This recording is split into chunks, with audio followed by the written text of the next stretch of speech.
Salutations à tous, mon nom est Yuvi et bienvenue sur mon podcast où nous discuterons du bien-être des hommes au niveau mental, spirituel, financier et autres. Ce podcast a pour but d'aider, restaurer, motiver et fortifier les hommes dans les hauts et les bas de cette vie. Bienvenue à État d'homme.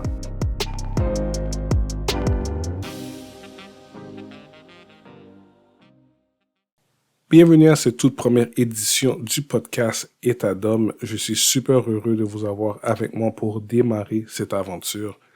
Ce podcast, écoutez, ça fait très longtemps que je cherche à mettre sur pied une plateforme pour les hommes.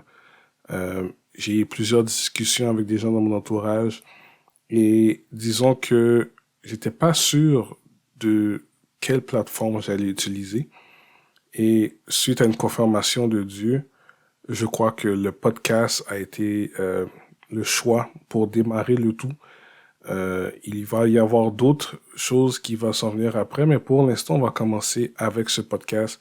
Podcast qui va être dédié pour les hommes, au bien-être des hommes, bien-être afin de vraiment aider, soutenir, de vraiment fortifier nos hommes à travers les hauts et les bas de ce monde. Je ne serai pas toujours seul.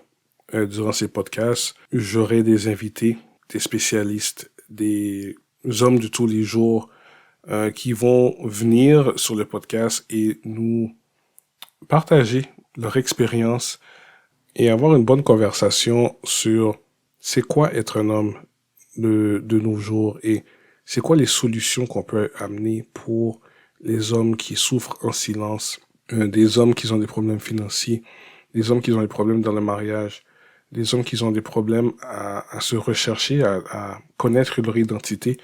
On va aborder plusieurs sujets sur ce podcast. On va aborder la vie spirituelle, on va aborder la santé mentale, on va aborder le célibat, le mariage, on va aborder les finances, on va aborder une panoplie de sujets qui vont toucher les hommes. Et vraiment, à travers ce podcast, j'aimerais vraiment que on puisse amener des pistes de solutions à s'aider à se relever, à exploiter leur full potentiel et vraiment aider le monde à comprendre c'est quoi être un homme en 2023. Alors sans plus tarder, on va commencer avec notre premier sujet, les raisons pour lesquelles les hommes ne s'expriment pas. Je ne sais pas combien de fois que j'ai entendu pourquoi les hommes ont de la difficulté à s'exprimer. Pourquoi il me dit pas comment il se sent. Pourquoi il me dit pas qu'est-ce qui se passe dans sa tête. Pourquoi il me dit pas quelle émotion qu'il vit. C'est pas évident de trouver la raison précise pour laquelle les hommes on a de la difficulté à s'exprimer, mais on va regarder dans l'épisode d'aujourd'hui plusieurs raisons, qui fait que les hommes, on a plus tendance à garder les choses à l'intérieur. Contrairement aux femmes qui sont connues pour être des êtres émotionnels, les hommes, eux autres, sont plus des êtres logiques, parce qu'ils vont plus analyser la situation en place de vivre émotionnellement. Alors, très souvent, on va pas vouloir aller dans les émotions tout de suite. On va vouloir analyser les faits. Mais même lorsque l'émotion est là, on va tout garder à l'intérieur et on va le vivre. On va le vivre en secret, très souvent. Une des premières raisons, c'est la culture sociale. Notre société nous dit qu'un homme doit être fort, qu'un homme qui montre ses émotions est faible ou est féminin. Oui, on va me dire que je généralise, mais en général, quand on regarde un gars, c'est un gars qui est en train de pleurer ou est très émotif, mais les gens vont souvent le juger par rapport à ça. C'est mal vu dans beaucoup de situations pour un homme d'exprimer ses sentiments. Quand tu es un homme, très souvent, même quand tu es jeune, on te le dit, oh, un homme, ça pleure pas. T'es un petit garçon là, tu joues dehors, tu tombes, tu te fais mal. Mais tu dis, oh, non, un petit garçon, ça pleure pas. Fait que tu sais, c'est comme man up, puis allez, let's go. Fait que c'est très souvent ça. Alors, un homme qui vit une tristesse ou qui vit une déception va pas nécessairement le montrer de peur de se faire juger justement par la société. Il va garder ça à l'intérieur, il va mettre ça de côté, il va le vivre différemment peut-être, mais très souvent, il va pas vouloir le monter parce que il a peur de se faire juger. Il y a aussi le fait qu'il y a des gens qui risquent d'utiliser leur vulnérabilité, contre eux plus tard. On voit ça dans certaines relations où est-ce que l'homme va exprimer une certaine situation, une certaine chose, puis plus tard, que ce soit des amis, que ce soit sa conjointe ou quelqu'un de la famille va utiliser ça contre lui. Je peux prendre comme exemple, moi j'avais un groupe d'amis il y a quelques années avec qui je me tenais, puis au début, il y a certaines choses qui me dérangeaient ou quoi que ce soit, puis tu sais, j'en parlais. Tu sais, pour moi, c'est des amis, c'est des gens de confiance. Mais j'ai fini par comprendre que très vite, très souvent, certaines situations, mais ils allaient le réutiliser contre moi pour en rire en tant que groupe. Certaines choses que j'ai dit en confidence à une personne, mais ça finit par être connu par les autres personnes du groupe avec qui j'étais un peu moins proche. C'était vraiment désagréable. Vraiment désagréable. Fait que qu'est-ce qui est arrivé, c'est que j'ai fini par ne plus exprimer ce qui me dérangeait ou ce qui se passait dans ma tête avec ces gens-là, des gens que je considérais des gens proches. Et c'était très toxique un peu ça parce que c'était rendu que des années plus tard, une certaine situation que j'avais, une certaine émotion que j'avais exprimée, ben ça se retournait quand même contre moi. Alors je peux comprendre que c'est quand tu veux paraître comme un homme solide, un homme fort, tu veux paraître viril, être triste, c'est pas des... Ça comme enlève ton statut d'homme alpha. Alors, c'est une des raisons qui fait en sorte que les hommes, on va garder ça à l'intérieur. On va pas nécessairement, tu sais, ne pas le dire à personne. Des fois, ça peut arriver qu'on ait une personne de confiance. Mais très souvent, on va mettre ça de côté, là, on va enfermer ça dans une boîte, puis on va juste passer à autre chose. Une autre raison, c'est que les hommes ne se sentent pas écoutés ou que leurs émotions ne sont pas prises en considération. Les hommes vont parler, puis c'est comme si, justement, là, comme l'exemple quand t'es jeune, là, quand t'as mal, tu t'es fait mal quelque chose, puis ah non, un petit garçon, ça pleure pas, là, arrête de pleurer, là, puis ça va passer, puis c'est ça. Mais c'est très souvent, ça peut arriver, parce que un homme va vivre une émotion, une colère ou quoi que ce soit, et dire, ah mais non, tu capotes pour rien, là, juste laisse ça aller. Fait que ce qui fait en sorte que, au fur et à mesure, à force de te faire dire ça, mais tu dis plus rien, puis tu le gardes à l'intérieur, puis des fois c'est très dur, très très dur parce que c'est une situation qui te fait vraiment mal ou qui te dérange, puis t'as pas de moyen de le verbaliser, l'extérioriser parce que si tu le fais, mais on va le minimiser. Alors tu fais juste te taire et tu passes à autre chose.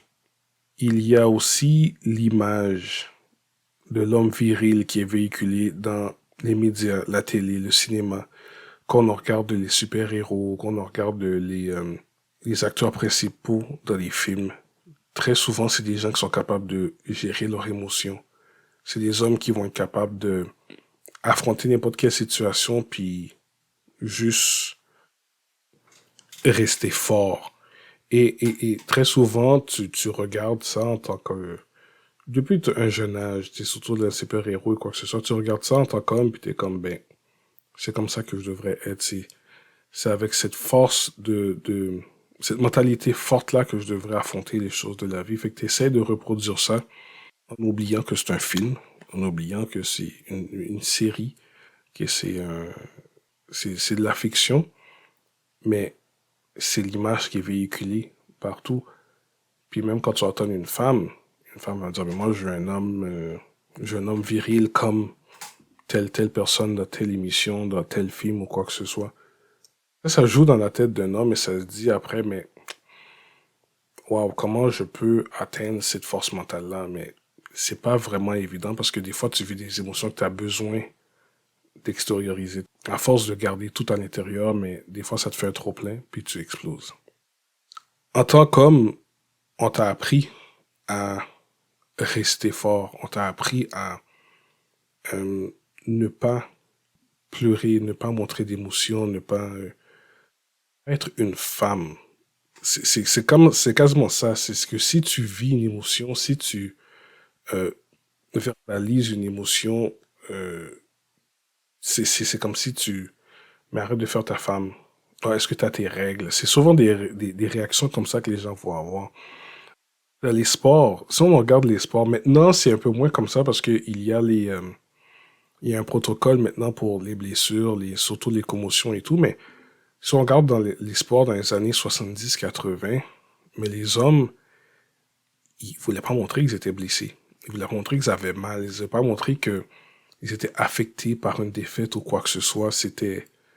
Ils y retournaient souvent jouer alors qu'ils n'étaient pas aptes à jouer physiquement ou mentalement même. Parce que, ben, si t'es blessé, tu joues pas ou tu décides de dire que t'es blessé, mais ils vont juste te remplacer puis tu perds ta place. Puis, fait que c'était devenu une culture de, ben, j'ai pas mal.